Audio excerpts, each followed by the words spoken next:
एउटा गर्भवती महिलाले कति पटक भिडियो एक्सरे गर्नुपर्छ त? म आज त्यसकै बारेमा कुरा गर्छु।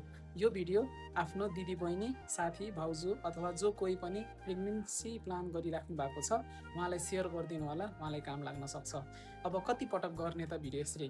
त प्रेग्नेन्सीको पहिलो 3 महिनाको अन्तिमतिर पहिलो भिडियो एक्सरे गरिन्छ र त्योभन्दा पहिला पनि कसैले भिडियो एक्सरे गर्नु छ भने 6 हप्तातिर पनि गरिन्छ। त्यो 6 हप्तातिर गरिने भिडियो एक्सरेलाई डेटिङ स्क्यान भन्छ।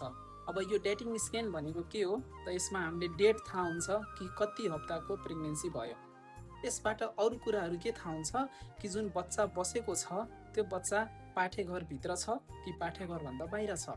अर्को भनेको बच्चामा मुटुको धड्कन आएको छ कि आएको छैन। एकवटा मात्र बच्चा बसेको छ कि जुम्ल्या बच्चा अथवा 3वटा बच्चाहरू बसेको छन् भन्ने कुराहरू डेटिङ स्क्यानबाट थाहा हुन्छ। अब दोस्रो भिडियो एक्सरे कहिले गरिन्छ त? यो भनेको 11 हप्तादेखि 12 हप्तातिर गरिन्छ।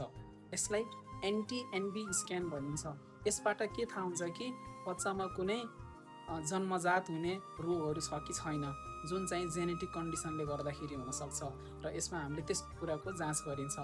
र तेस्रो भिडियो एक्सरे कहिले गरिन्छ त? 18देखि 22 हप्तामा भिडियो एक्सरे गरिन्छ, जसलाई एनोमेली स्क्यान भन्छ।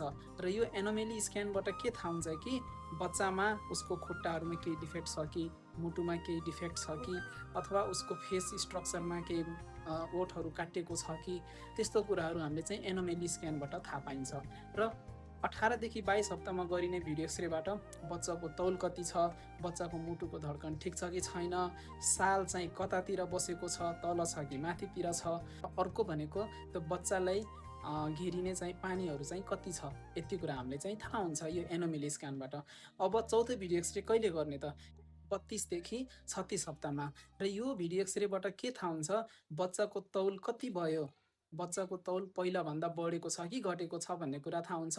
अर्को भनेको बच्चाको वरिपरि जुन पानी हुन्छ त्यो प्रशस्त छ कि छैन, साल चाहिँ ठिक ठाउँमा छ कि छैन।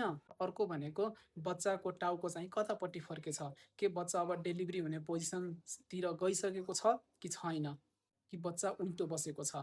यस्तो कुराहरू हामीले चाहिँ अन्तिम भिडियो एक्सरेमा गरेर चाहिँ हेर्नुपर्छ।